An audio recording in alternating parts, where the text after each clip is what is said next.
Zo, ik ga nu terug vertrekken uit Emmadorp. Dus ik heb de deelfietsen ook getoond via een short. Er zijn momenteel hier werkzaamheden op het plein.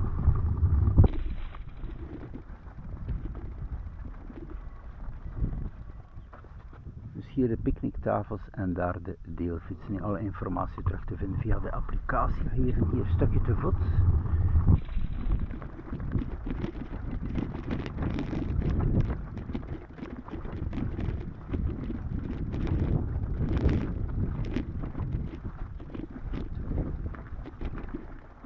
Dus de locatie is op 11 kilometer van Hulst. En volgens de GPS ben ik op 5,5 kilometer van Nieuw-Namen, vlakbij de Belgische grens.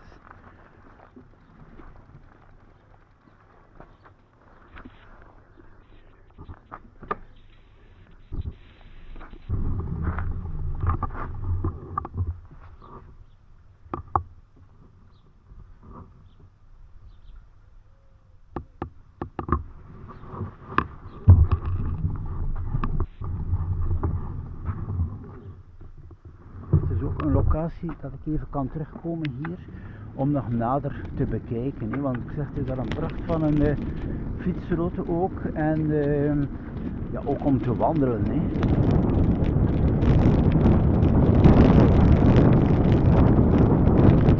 Zo, bestemming nu Nieuw-Namen.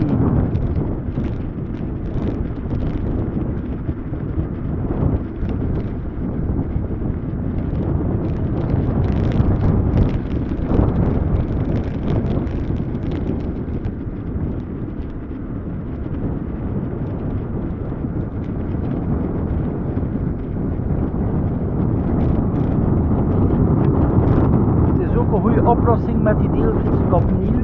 Je kan vertrekken wanneer je wilt en je hebt een oplossing voor mobiliteit. Wat ik zeg, ja, hier er is waarschijnlijk geen bus, met uitzondering een buurtbus, maar bon, is ook niet zeker. Maar stel nu dat je geen vervoer hebt, je moet naar Hulst, 11 kilometer, je hebt nog altijd die B-oplossing met die fietsen. Ook wel voor Antwerpen, een oplossing waar je kan dus die fiets achterlaten.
namen.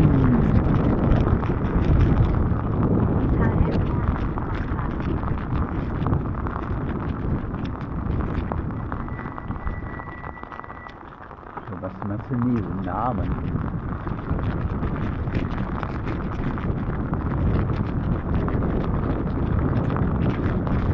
Ik ga even naar de locatie daar van de kerk.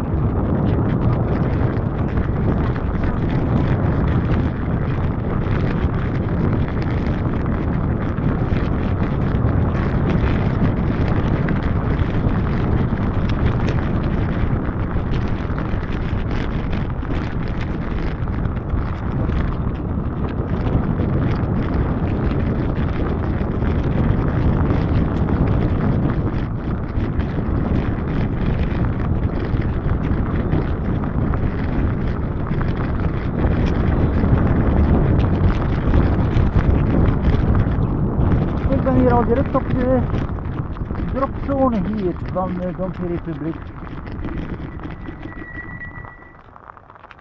Hombachstraat.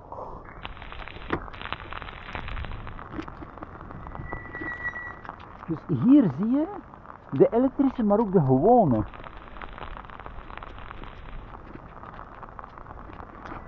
Ja, het is namelijk zo, als je een fiets huurt over de grens, een gewone fiets, kan je hem hier ook afzetten. Hè? Dus dat gebeurt dan ook dat die fietsen afwisselend gewone fietsen zijn of de elektrische, maar natuurlijk terug te vinden via de applicatie. Ja, het voordeel is ook van een gewone fiets voor korte afstanden. Het is goedkoper. Stel nu dat je echt een korte afstand moet doen. Maar is er veel wind, is er stormweer, moet je toch wel ver, is natuurlijk de elektrische deelfiets veel voordeliger. Hè. Je kan ook formules nemen, het is ook terug te vinden op de applicatie als je veel moet reizen om goedkoper je ritten te voorzien. Hè. Er zijn veel mogelijkheden, natuurlijk ook de dagpas van de elektrische fiets, €15, interessant voor volledig dag toeristisch. Hè. Antwerpen, hier de zone van Hulst.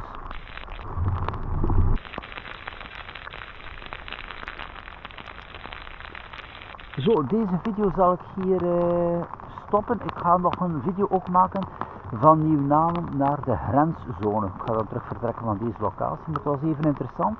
De afstand Emmadorp, Nieuwnamen tot deze dropzone. Het gaat snel, dus je ziet opnieuw toch wel een oplossing voor de mobiliteit. Wat heb je nog nodig? Een goede regenpak.